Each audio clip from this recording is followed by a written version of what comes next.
Recently, a well-known comic musician from Limerick described his generation as either getting on planes or jumping in rivers. Limerick has roughly twice the suicide rate of the rest of Ireland. And in a country where mental illness and suicide is an ever-present problem, we decided to visit the Corbette Suicide Prevention Patrol, the people at the forefront of this issue in Limerick.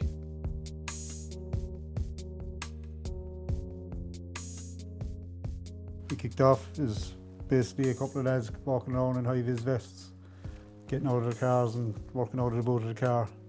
Guys going around just keeping an eye from people that are in vulnerable state or contemplating taking their own lives. Basically turning on the radio in the morning and you'd hear a news report that someone else had gone into the river. You'd hear the helicopter the night before. I mean, it's gone so bad now in Limerick. When the kids hear the helicopter, the kids are passing comment on it. They associate hearing the helicopter in the air that there's someone in the water. It does, obviously it does go on in other cities that have rivers as well, but for some reason Limerick is up there, you know, and it's not something we're proud of. But it's something that we feel needs to be addressed, and needs to be addressed by higher up, more than people like ourselves on the ground. It's not confined to one age group, and it's not confined to one category. You have unemployed, you have employed, youths, teenagers, seniors. It's a huge mix. The majority of the times what we find is it's family related, it's economics, job losses, breakups, drink related, drugs related, you name it, we find it. You could go 2 or 3 nights and you may not have anything. You could have 4 incidents in one night.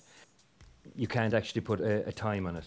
There are certain peak times that we would be extra aware of, the likes of any of the nights that the colleges would have special nights here in town, any of the clubs. Your Father's Day, Mother's Day, Christmas, New Year's, any occasions like that, there would be a split in the family.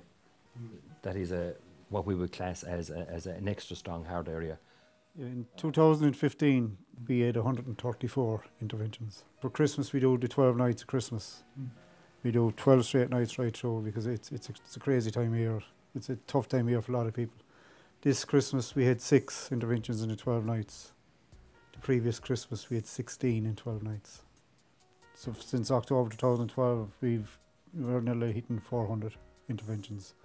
And of those 400, about 120, 125 of those would be physical, and we have to physically take someone down off the railings or off the wall or hold them down from jumping in the river. The rest are just talking them down, getting to know, just giving them the time for them to offload what's going on in their heads, what's going on in their lives. You pick up on things quickly. Just by saying hello to someone as you pass them, you know by the way they answer you if they're good or bad. And it's like, say, if we get a bad feeling about someone, we'll stall, we'll keep an eye on them, and then if we're not happy, we'll approach them, and we ask them straight out, are you feeling suicidal? Are you thinking about taking your own life? Just by saying that and speaking to them, might be the first person they've spoken to in a couple of days or a week, because they've locked themselves away because of where they're at mentally. So just by saying hello, and you'll find that as we walk around, we say hello to everyone. And people say, do you not meet the so-and-sos, the couriers as they'd call them, and they're the quickest ones to come up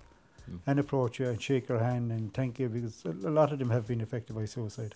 You know, there isn't a house in this country that hasn't been affected by suicide. Monday, Tuesday, Thursday and Saturday, we're doing the 4 nights now.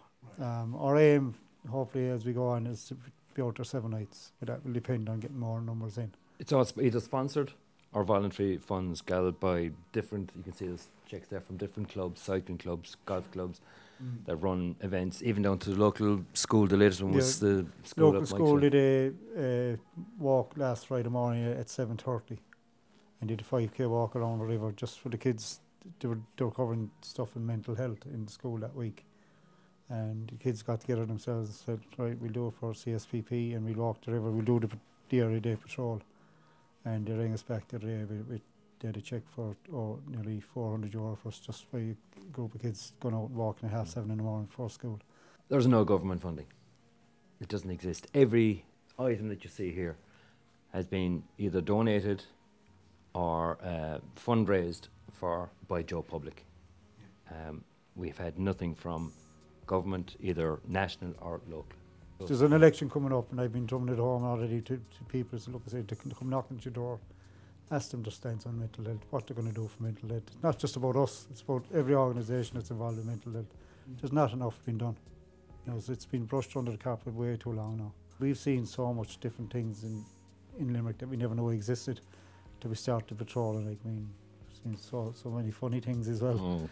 You could write books on some of the stuff we've seen. But it's such a different city at night, like any other city, you know. People haven't a clue what goes on at night in the city. At the moment, people are saying there's a waiting list for pay at a house, which it's crazy. If someone they're that low and they can't get the support they need. No, that's not down to pay at a house. That's down to resources again and funding again. I mean, all these, again, with the election coming up, mental health needs to be priority with everyone knocking at the door. And everyone answering the door, it needs to be put out there. With repeats, we could meet someone. We could take someone off the bridge on Thursday, and you could meet him again on Saturday on the same bridge or on the same side of the river, because they're going in, they're given some medication, and they're given an appointment for 3 or 6 months down the road. The likes of the politicians need to come out. They need to come out and walk the river with us and look at what we've dealt with in the last 3.5 years. But again, it's soul destroying if you come out 2 nights later and that person is on the river again and hasn't got the help that they really need. We wrapped things up at 1 a.m. I couldn't help but feel an overwhelming sense of awe and admiration for this group, their dedication and their selfless attitude. They know the importance of their work, but they're not looking for thanks.